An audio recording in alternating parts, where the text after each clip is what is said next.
Arashi, Prince of the Sky. Chapter 19. Loved. The diamond was spinning ever so slowly. Round and around, he spun his soul, examining the shape and the lines, looking for the imperfections and smoothing out its surface. He pushed it down into the water. He felt like he couldn't breathe. He pushed deeper till the need to breathe woke him up. Arashi lifted his head and opened his eyes, now wide open. That's why I couldn't breathe. He was laying face down in his pillow. He rubbed his eyes clear and looked over at Cody as he slept. He laid peacefully on the hospital bed inside the Root's secret underground facility. After he passed out, they rushed him inside so that their medical staff could take care of him. They said he was dehydrated, so they put an IV in his arms with hopes that it would bring his biological levels back to normal. Arashi didn't want to leave him alone, so he insisted on pulling up a chair and making sure Cody wasn't alone when he woke up. He didn't remember falling asleep himself either. Arashi found himself caught up in his daydreams about the things that happened that day. He didn't know the time, but he felt like it had to be the next day by now. He looked over at all the high-tech gear and state-of-the-art architecture that made up the Root's headquarters, and he was kind of just blown away. How did Nanabe manage to get all this done? Clearly it wasn't on her own. There was no way. Who is she really working for? And when will I get the chance to meet them face to face? He pondered the events of the day. Being a bit of a clairvoyant himself, he felt the future tension in meeting someone who made it a point to keep themselves unknown. He looked back over at Cody and watched his breathing. As he did, he studied his face. There was still so much he didn't know about him. So much. His heart started beating at an extra pace when he found himself staring at Cody's lips, as they sat full and glistening on the face of a beautiful creature. He shook his head from the thought of waking him with a kiss. He laughed at himself. What in the world am I thinking about? He hadn't felt these feelings for a spirit in over 1,000 years. Yes, it was the spirit that attracted him. The outer shell, well, that was real nice too, he thought, and smiled to himself. He was aware of what these feelings might mean. He watched movies. He knew how people behaved when they liked someone. He was experiencing all the physical functions you feel when you really like someone. His heart wouldn't stop beating out of rhythm. He licked his lips constantly. He became hyper-aware of himself and how he moved through Cody's eyes, hoping not to appear nervous or unsure of himself. In other words, he was bent on seeing through Cody's eyes, to know if he felt the same things Arashi felt for him. As young as his body was, he could still remember the feelings of reflection. But he wondered, why him? He honestly had never been attracted to anyone before. He thought that he would be an asexual for life, a loner like he'd always been.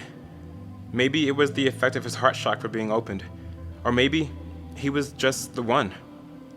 With the walls inside of him crumbling down, maybe he was beginning to realize that he was a bit more complex than he thought he was. From his understanding, love was the most complex feeling of all. Love? Did I just say love?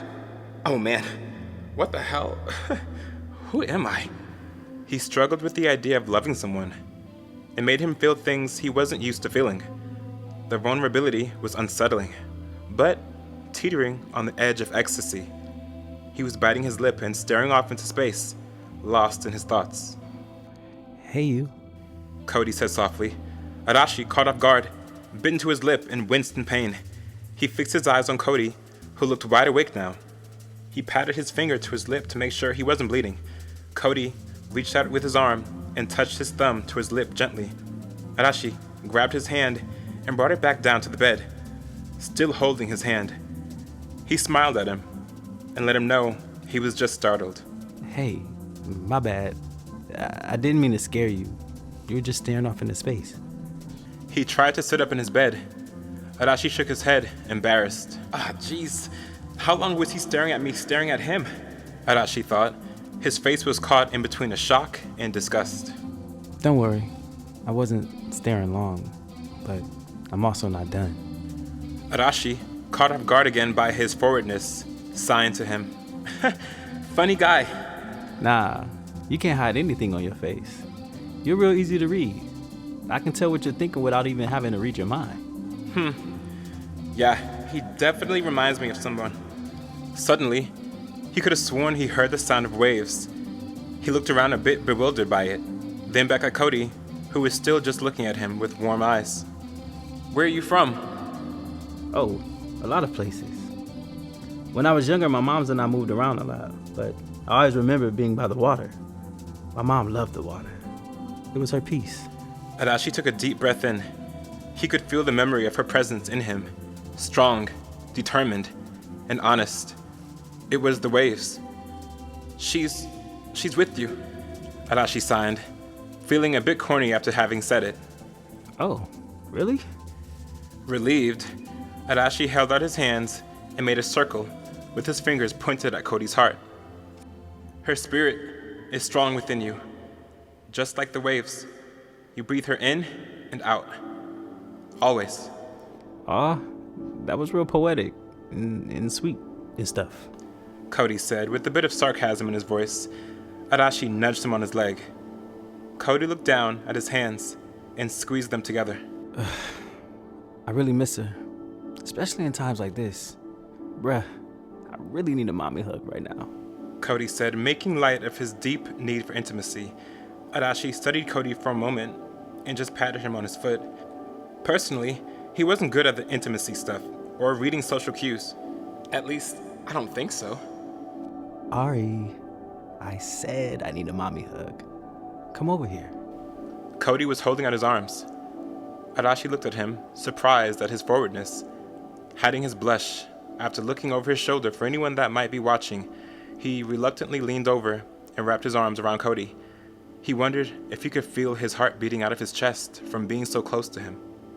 Then, suddenly, Cody squeezed him harder and pulled him into the bed on top of him. Arashi didn't know how to react, but to get comfortable. This was territory he has never been in before. Feeling Cody's body underneath him, his breathing, his smell, and his nature alerting them to just how excited they both were, was poking him in his stomach. The moment was really intense and made him worry that he would lose control. Both of their breathing was very heavy when Cody whispered in his ear. You're okay. Just breathe with me. Cody said, and kissed his ear. Then, slowly, they began breathing together and could literally feel the inhaling and exhaling they created. Their bodies rose and fell together in unison. He suddenly felt a peace in him that brought tears to his eyes. He melted into him and remembered feeling this way when he would fall asleep in his father's arms when he was a child. He hadn't known he was missing this type of intimacy in his life until this very moment, and suddenly felt a lot less alone. His nature relaxed, and his breathing calmed. He thought he would never forget this moment. The way their bodies worked as one, it was something he had never experienced in his entire existence. After a few moments, Cody shuffled under him and whispered in his ear, Thank you. He finally released his grip on Arashi and maneuvered him so they could lay next to each other on the bed. Speechless, Arashi stared up at the ceiling. Cody turned over and was looking at him with a funny grin. Arashi turned his head slightly towards him and couldn't hold back his own smile. So, what's your deal, blue boy? Where'd you get your powers from? Slightly surprised by the switch-up, Arashi raised his eyebrow and turned back up toward the ceiling. He didn't see the harm in telling him, but, well, I could ask you the same thing, but it's a bit complicated. Arashi signed. Cody shook his head in response. Yeah, same. Looking down, he waited for him to continue. Arashi sat up in the bed and took a deep breath. Okay, so I'm a part of a multitude of spirits that maintain the balance on Earth. My sister and I are responsible for the return of spirits that leave the Earth after death, and also for new souls that are just beginning their earthly journey. Are you with me? He gestured to Cody, who nodded his head. He was really intrigued, So, he went on. I am the dragon spirit of the sky, with the power of the lightning that grants life and cleanses the spirits from their evil. My sister is the phoenix. She controls the rain that grants the spirits safe passage back to earth. Together, we are the storm. His hands rose, and sparks began flying from his fingertips. Whoa, that's crazy. I mean, I believe you, and that is crazy cool. So, what are you doing here on Earth and not in the sky? Well, honestly, it's complicated, but long story long, it's because of fear. The evil embodiment of the emotion humans know as fear. It feeds off the terror that humans create within themselves. As it grows and grows, we constantly have to keep it at bay. Humans are so prone to fear. All of their decisions are based on some type of fear they have within themselves or from other people. The cycle continues until the fear in people is so great that they begin destroying the earth and each other. So, what am I doing on Earth? I have to learn to stay hidden and live a normal life, to learn about love, be loved, and love in return. I don't know. I guess I have to learn all the things I seem to be failing at right now, Arashi said, looking at the mark on his arm. What a mess this has all caused. Cody was studying Arashi. You don't seem to be doing too bad to me. And some things you can't avoid. Yeah, I'm a fighter. Always have been. Since the spark of my existence, I've fought the tyranny of fear for centuries. All for humans to forget over and over and over again that there is nothing to be afraid of in life. Nothing. They forget about the joy of freedom and the warmth of love. They fear what they don't understand and then try to destroy it or control it. The human sickness that fear feeds on. That's what my sister and I cleanse humans of. That's the reason why fear wants us dead. Arashi was staring up at the ceiling, his brow furrowed, thinking about fear. He couldn't wait to get back into the fight and completely mess him up once he found the crystals. Cody was lost in his own thoughts. So that's why he wanted me to kill the dragon. So that fear could swallow up the earth in hate and chaos.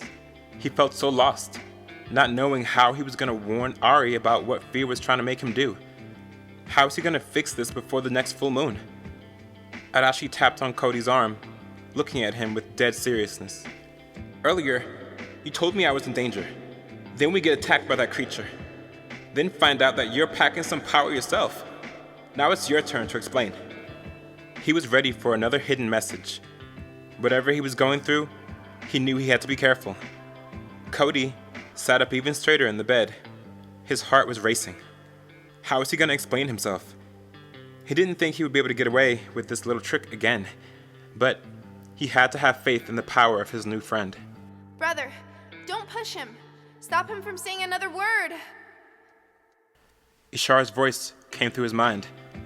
Arashi held up his hand to Cody just before he started speaking.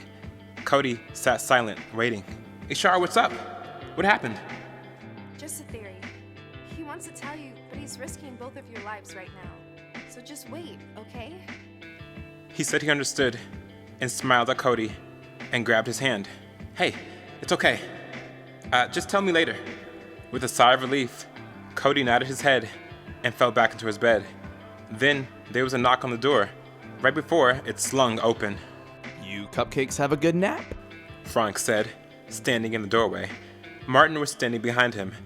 Arashi glared and gave him the finger. He pulled out his talking device and started typing. Where is my sister? Well, if you'd kindly put your little sausages away, I'm here to escort you to her. Frank said in his condescending tone. Arashi gave him the death look and was typing his response on the device, but not before Cody spoke up. Whoa, dude, chill. You know what? I know dudes like you. You say rude things to people who don't deserve your attitude because you're jealous. Meanwhile, we don't give a crap about you, so you could just go fuck off. No, actually, I'm rather annoyed that after all of my work and efforts that I have been forced to babysit a mute punk and his low-life street trad. His words were cut off by a massive gust of wind that hit him like a sledgehammer and sent him flying backward into the hall, crashing into some equipment. The crash startled everyone in the infirmary. Martin simply stepped out of the way just in time as his partner got what was coming to him. Pathetic. Now maybe he'll think about being kinder, Arashi thought, and he didn't even feel bad about what he just did. Cody, however, was laughing hysterically in the bed, almost in tears. Yo, Ari, you funny for that one. Holy crap. Arashi just turned and smirked at him, then turned back to Martin, who had not moved, and just waited for them patiently at the door. His silence bothered him. At least he knew where he stood with Franck. Martin never said a word, or made any gestures. What was his deal? He also didn't make a move to go assist his partner. Arashi just made a mental note to keep a close eye on him. They began collecting their things as a nurse came and knocked on their door politely. Knock, knock. Hey, guys. Is it cool that I check your vitals? My name is Sarai. He said, perfectly in character, as he looked over his shoulder at Franck, getting up slowly from his crash. Sure, man. Nice to meet you. But I feel great, though. Arashi watched Sarai as he entered the room. He was a handsome guy. It seemed like everyone in this facility had just graduated high school. He had jet black hair tied in a ponytail and a slender build like a model.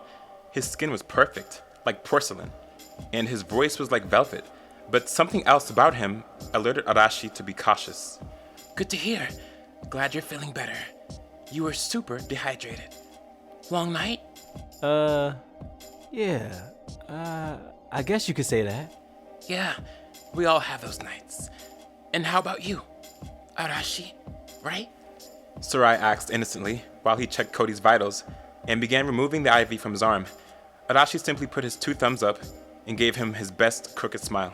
Oh gosh, I'm dumb. I forgot already. I'm sorry. Sarai pretended to punch himself in the face. Arashi shrugged and pulled out the talking device. It's okay. I know I look like the talking type. A sense of humor. You need that. Don't ever lose that. Sarai was finishing up with Cody. Arashi waited and watched and took in Sarai's energy. It was hot, like a flame. A subtle but present flame. There was a burning desire within him. For what, he couldn't tell. But it was strong enough for Arashi to know that this desire stayed on Sarai's mind, always, front and center. He could also see that Sarai had a burn mark on the back of his neck. It looked old and was shaped like a snake. He wondered how far it went down his back. Sarai turned his head suddenly and caught Arashi looking over him. His eyes were a stunning green, hypnotizing. Arashi, caught off guard, swallowed hard and gave him a tight smile. Then he noticed feeling aroused again. As Cody's back was turned, Sarai's eyes went from kind to seductive in an instant. Arashi wasn't ready for the switch. He felt his neck stiffen and his arousal threatened to show itself. He couldn't look away. It was as if he was trapped. Then Sarai licked his lips and switched his demeanor back to friendly. Yo, Ari, have you seen my watch? Cody was looking under the bed and noticed that Arashi didn't respond. Yo, Ari. And he still couldn't respond. He was still trapped until Sarai spoke. Well, I'll let you guys get to it. Martin will show you where to go. Nice meeting you. Yeah, you too. Cody watched as Sarai left the room. At the same time, he noticed Arashi was staring at him as well. Cody's eyes furrowed in curiosity. Hey, you good? Yo, Ari. Cody asked again louder and snapped his fingers. With a jolt, Arashi snapped out of his daze. Alarmed, he walked up to stand directly in front of Cody so no one else could see his hands. Did you feel that? Something is off with that guy. No, I didn't notice anything, but go with your gut. Cody said, going back to look for his watch. Arashi pulled the watch out of his pocket and hands it to him. He grabs the watch and puts it back on his wrist as Arashi ponders the intensity of that moment. He felt like he was being held under Sarai's will. He decided that he didn't like that feeling because it wasn't his own. And if he saw Sarai again, he wouldn't be swayed. Meanwhile, Cody was caught up in his own thoughts. How the hell am I going to tell him about fear? Anxiety started getting the best of him. They left the room, following Martin, and turned the corner down the metal halls. The facility was amazing and pretty vast. Everyone they walked by wore those black tailored suits. They made their way out of the infirmary and down to the end of the complex, where they were met by a pair of double doors. They shimmered in the dim light and were a shade of purple. It appeared they were made from some unique materials. Martin stepped to the side and motioned for them to enter. Oh, okay, great. Thanks, bro. Cody said, walking by Martin. Arashi walked past Martin as well. He couldn't see his eyes behind his sunglasses, but he wanted him to know that he was watching him. I don't know if you can understand this, but I'm sure you can read my body language. If you or your partner try anything, I will roast the both of you.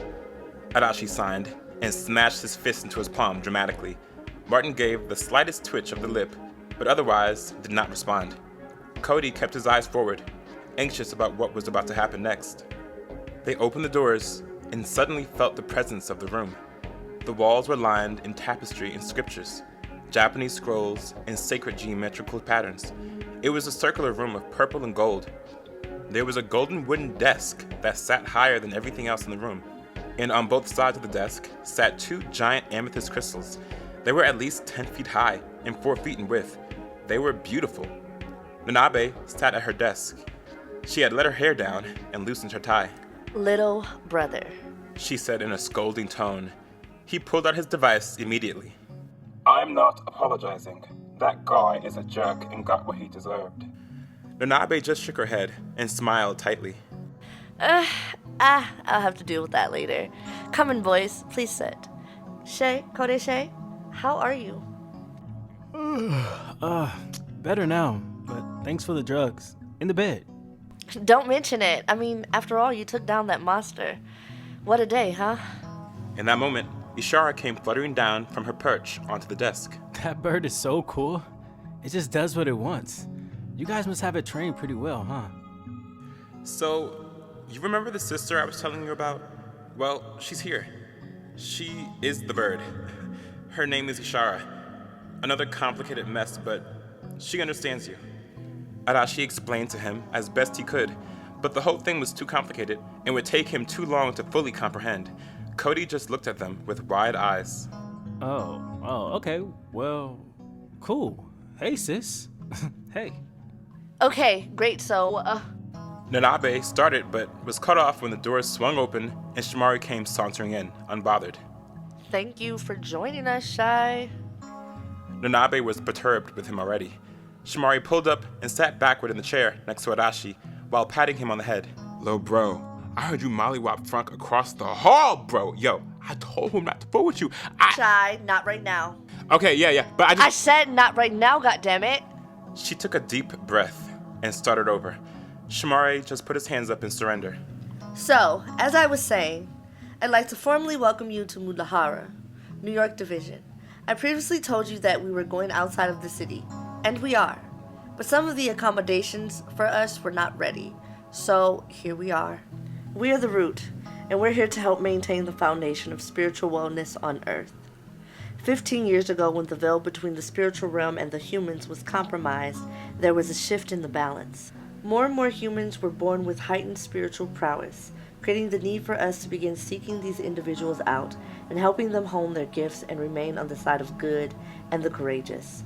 My grandfather taught me when I was still a child how to connect with the realm of the spirit through practice, discipline, and meditation. I come from a family line of guardians. Our abilities existed before the veil, but to enter into the spectral plane means walking without fear. She raised her hands above her head, and the room started to vibrate like an earthquake, but it was like their bodies were also vibrating. Arashi felt the hum of the crystals. He looked over and saw Cody, who was stuck wide-eyed. Shimari sat there calmly, unbothered. He looked at Arashi and winked. Then, in the blink of an eye, the room around them disappeared, and they were floating out of their seats in the clouds above, looking at a beautiful sunrise. Cody looked down in shock. All he could see were clouds beneath his feet. The sky was a beautiful hue of colors. He could still see the stars in the night sky to the west. It was beyond breathtaking. Yo, holy shit. How is this even happening? Cody said, but he wasn't using his mouth to speak. They were in the astral plane, so it was all in his mind. Welcome to the astral plane, Shay Cody Shay. These are our spiritual forms. That means your body remains back on Earth. The crystals you saw have heightened spiritual energy that I use to enhance my own frequency to safely separate your bodies from your spiritual form. Here, we are our true selves. We're able to train and test our powers and learn skills needed to combat fear. Arashi was amazed at her ability. The power to separate body from spirit instantly, upon command, was impressive, to say the least. He was just getting the tip of the iceberg of what Anabe was capable of, and a part of him was curious to learn more. Good to be back, ain't it? Ishara asked candidly. She was floating right next to him, and he hadn't even noticed. She was in spirit form, wearing her favorite white dress. Her hair was big and white like clouds. Her multicolored eyes sparkled like the sun across the sea. He smiled happily to see her. Hey, sup, sis? Good to see you without your beak. Wait, is that the bird? Yo, Ari, I thought I heard your voice. This is incredible. Hi, Cody. I know this is a lot to process at one time. Just try and stay relaxed, okay? Ishara said, floating over to him. She held out her arms for him to embrace her. Cody first looked at Arashi for approval. He nods his head, and Cody then wraps his arms around her. He instantly feels a sense of calm and acceptance of the entire situation, like it was another day at the park. Her power of tranquility was always useful. Yeah, that feels nice. Cody was entranced. Ishara released him, then held his face with her hands, looking deep into his eyes. But she wasn't looking at him. She was looking inside of him. What do you see? Cody was in deep trance, unaware of what was happening. Hey, what are you doing to him? Brother, he's being shadowed by fear. We have to make sure he isn't a danger to us. Ishara said, keeping her eyes glued on Cody. Arashi knew there was something Cody wanted to say, but literally, fear kept Cody from telling him. Arashi nodded and stayed close by, watching over them. He is an old spirit, brother, one that has been lost for a long time. The opening of the veil brought his spirit back. Brother, his power is formidable if he learns how to use it. I see now. This is why fear has shadowed him, to try and use his power. Ishara said, tunneling deeper into his past lives, down to the core of who Cody was. You two have met before, 1,000 lifetimes ago. He has the power to defeat fear, but he must find it for himself. Arashi was stunned by this news. He had no idea, but intuitively felt it was true, and he felt Cody's spirit as well. There was clearly a connection between them. Even though neither of them understood it, they were magnetically drawn to one another at first sight. There was something much more gripping about him, but it seems that Cody is lost in a sea of memories and pain, which explains the sadness that surrounds him. There were so many questions this uncovered for them, but for now, at least they knew he was on their side. Okay, I'm releasing him. Ishara released her hold on Cody. His eyes refocused on her, and he smiled. You're pretty. Cody said lazily. She giggled and moved over back to Nanabe. He looked over at Arashi and smiled even bigger, like he was just seeing him for the first time. Wow, I love this place. So, getting back on track, we have reason to believe that fear is creating an army. He has taken advantage of the souls born with enhanced spiritual powers and has turned some of them to do his bidding. Based on the attacks we have seen recently, that's exactly what's going on here, and we need to be ready for what comes next. Here in the astral plane is the place where our truest forms become revealed. Our animal instinct, the root of who we are. Digging deeper, we shall become those beasts, and this is the place where we set them free. Ishara looked up to the sky and started to ascend. She went up higher and higher into the clouds as her body began to glow. Then, in a burst of light, she transformed. Her wings expanded into a flurry of blue flames. She soared the skies, her sweet song echoing among the clouds. The great phoenix, her magnificence, breathtaking. Yeah, girl, flap them wings! My turn! Shamari hollered, shooting himself into the sky like a rocket. He spun into a ball and exploded in light. His body and limbs expanded into a giant yellow and green sea dragon. His leafy limbs and long snout were both beautiful and intimidating. I thought he'd be a monkey. These are their true forms, Cody. We all have one. All you have to do is look within yourself. Believe in the glow. Nanabe said, before outstretching her arms. Her glow enveloped her body as she expanded into her true form, the silver-gray manta ray. She let out a symphony of chimes as she joined the others in the sky above. Cody felt his nerves start to ease back into his awareness. I wonder what my true form will reveal about me. Something ugly, frightening, or violent? The thought of looking deeper inside of himself made him very uneasy. What if the shadow creature appeared again? He could never forgive himself if he did anything to hurt Ari or the others. His breathing quickened for a moment, but Arashi moved in front of him, sensing his nervousness. Arashi reached out and placed his hands to his heart. "Fear does not live here," he said, with a booming resonance that hit Cody to his core. Arashi's eyes began to glow, and electricity started to swell around him. He flew into the air, and the light exploded around him. The light was blinding. The silver dragon emerged from the light, fierce and mighty. His long body went on for miles. His scales sparkled in the light of the sun. His enormous head dipped down to Cody's eye level. He was face to face with the dragon. His intense blue eyes sent chills down Cody's spine. The blue diamond on his forehead sparkled brightly and was illuminated from within. Your turn. The dragon said, before letting out a thunderous roar and taking to the sky after the others.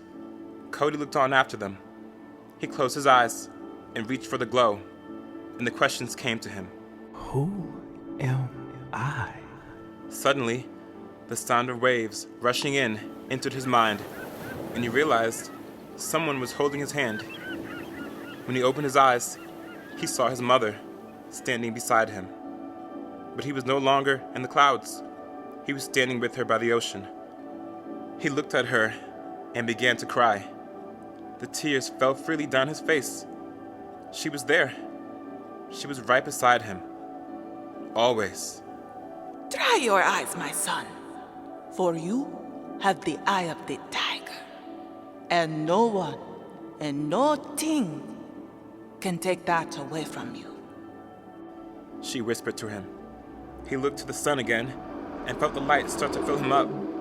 In a sudden explosion of rage, he felt the energy of the universe rush through him, and the roar of the tiger came through his being. The next thing he knew, he was back in the sky. But he was no longer Shay Cody Shay. He was the tiger. He stretched his new limbs and examined his fierce claws. He felt the power inside of him that was so familiar, like he'd had it in him all along. He let out another roar and raced into the skies after the others to chase the sun. End of chapter 19.